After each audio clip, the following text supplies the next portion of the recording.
אני מבקש להזמין את הדובר הבא שלנו, והוא פרופסור סמי סמוחה. And now Professor Sammy Smooha, Professor of Sociology at the University of Haifa, one of the most important sociologists in Israel, the Israel Laureate Prize of 2008, and he is the head of the faculty in Haifa. He has published many articles and books about the rifts in Israeli society and about Israeli society, and has actually running since 2003 the index of society in Israel.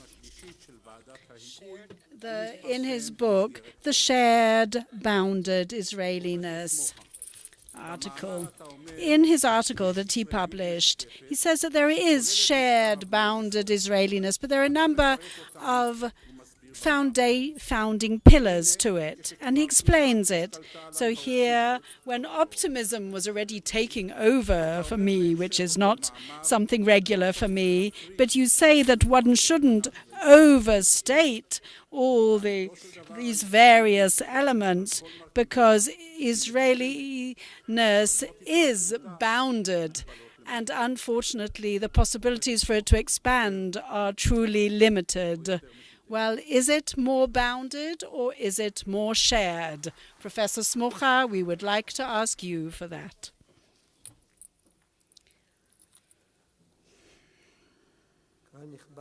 Distinguished guests, I would like to just mention a number of comments about Israeliness. But I will start first and foremost with who is an Israeli.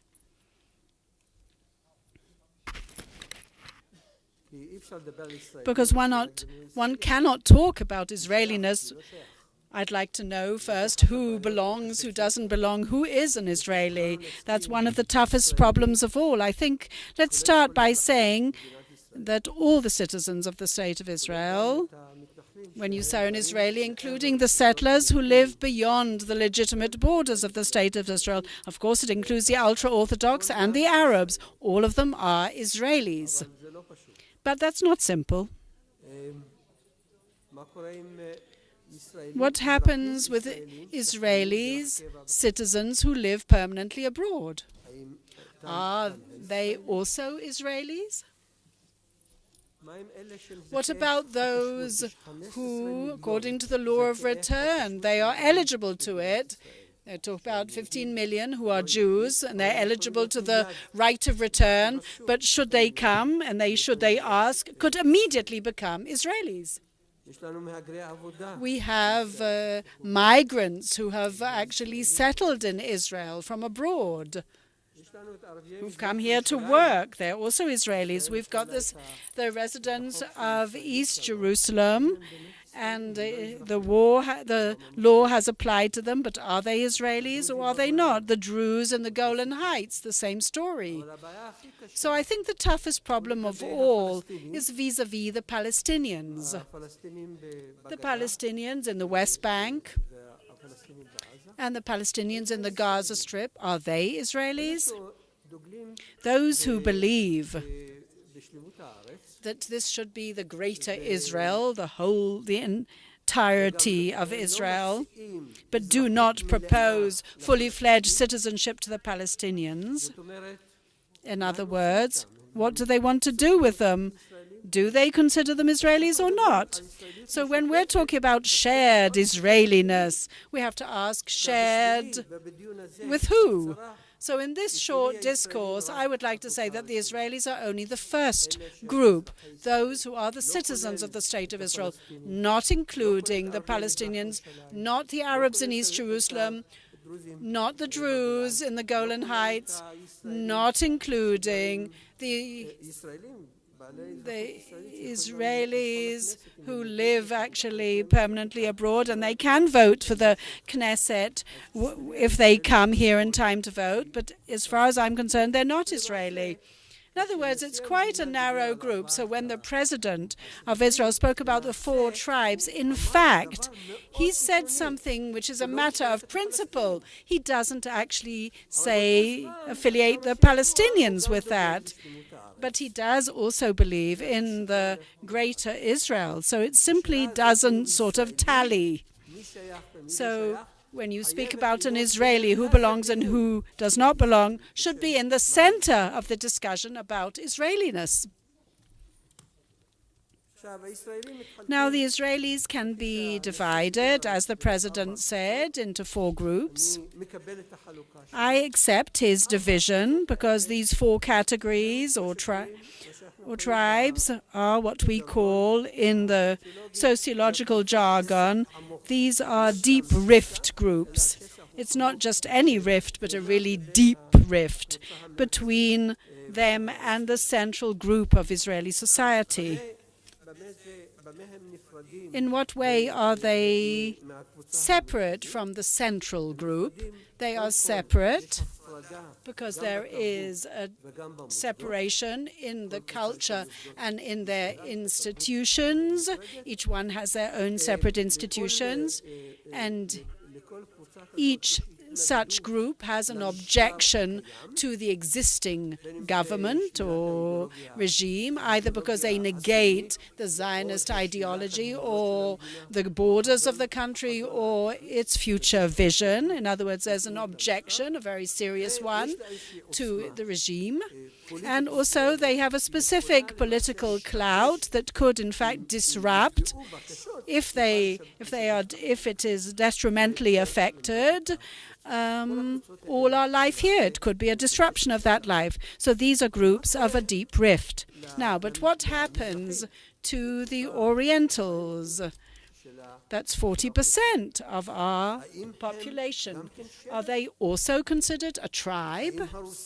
Are the Russians considered a tribe? Are the Ethiopians a tribe? There are various characteristics.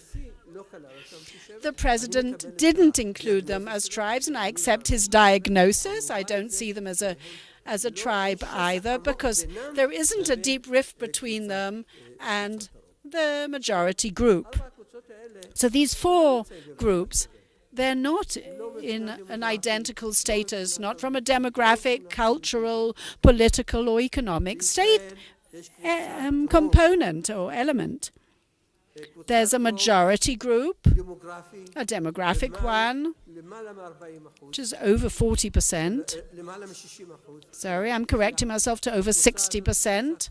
And that 60% is a permanent standing group. And the Ethiopians, Russians, and the Ashkenazis, and of course, are those sort of the controlling one, but it is a permanent fixed group. It's not going to change in a generation time.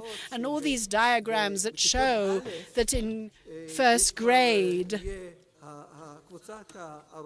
the Jewish liberal majority secular group will lose its majority, but it won't lose its demographic majority, because what characterizes is that it is an internalizing group. It assimilates other groups. It's open to that assimilation, whether they're immigrants or because of ultra-Orthodox that leave, or it's Arabs it doesn't accept. That's a different story. But the other groups it does accept.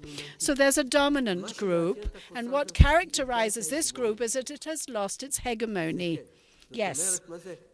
In other words, what does it mean if it's lost its hegemony? In other words, you can challenge it, you can object to it, but it doesn't mean that it isn't in control. It controls in all the fields of society, all the walks of life, and the other groups are minority groups.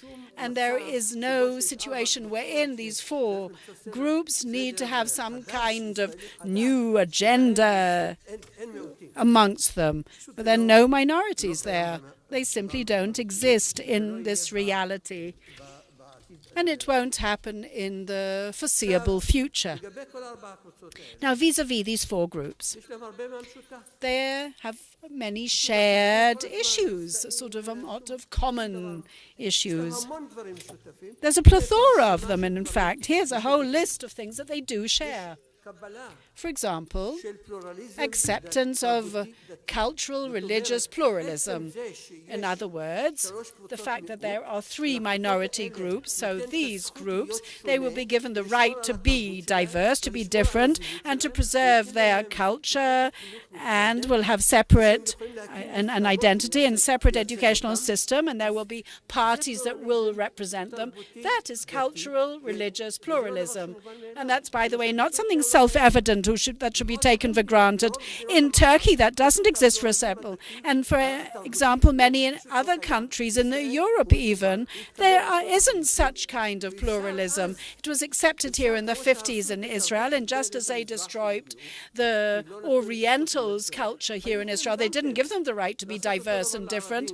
The same thing could have been done to the ultra-Orthodox and to the Arabs, but it didn't happen. They allowed them to have it. In other words, there is a cultural and religious pluralism. What they also share is democracy. All these groups believe in democracy, but in an instrumental and procedural democracy, but not in an essential democracy that is founded and based on egalitarian values and those of freedom, and etc. and so forth, as does exist in the Western countries. But they accept it as a mechanism to sort of resolve all the disputes and settle them amongst the different groups. Although there's a deep rift amongst them, there's no violence between the groups. That must be stated.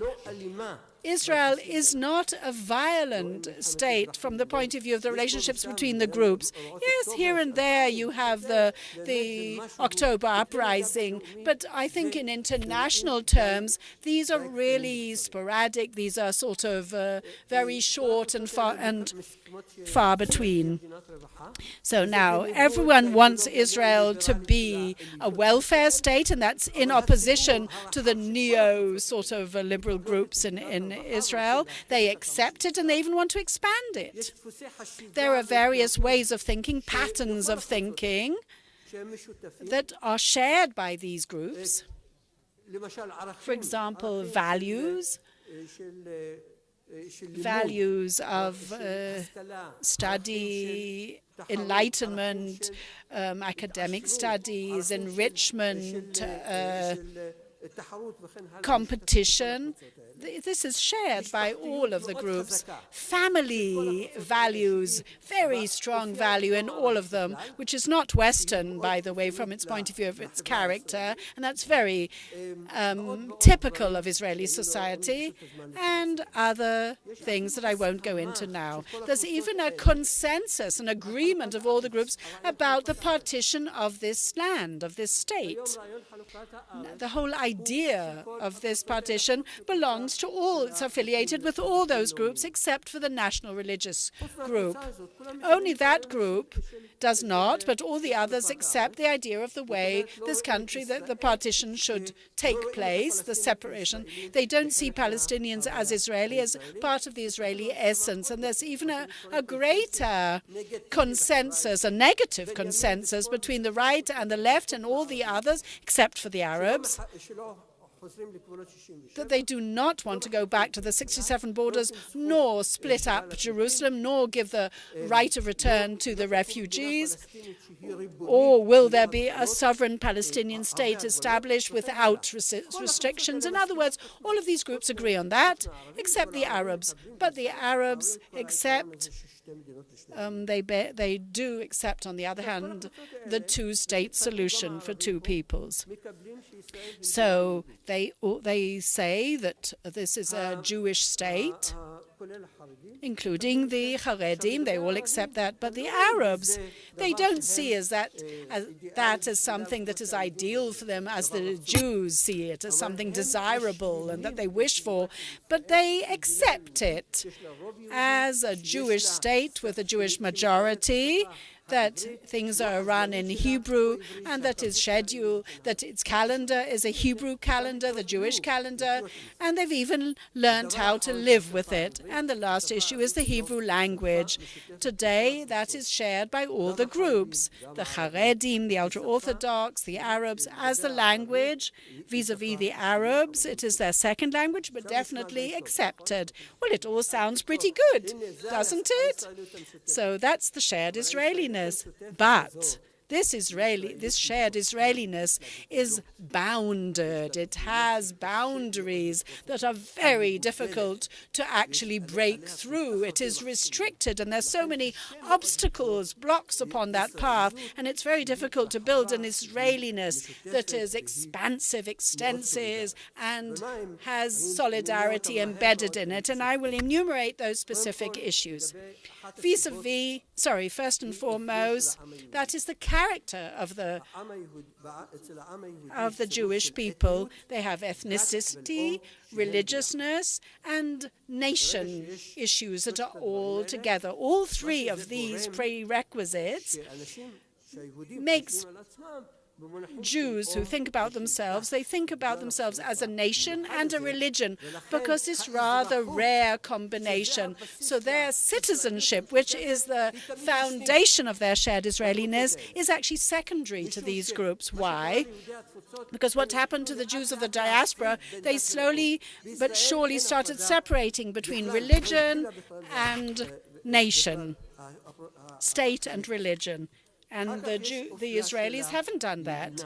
Now, there's also the character of the state, not only of the people, of the actual, first of all, the Palestinian conflict.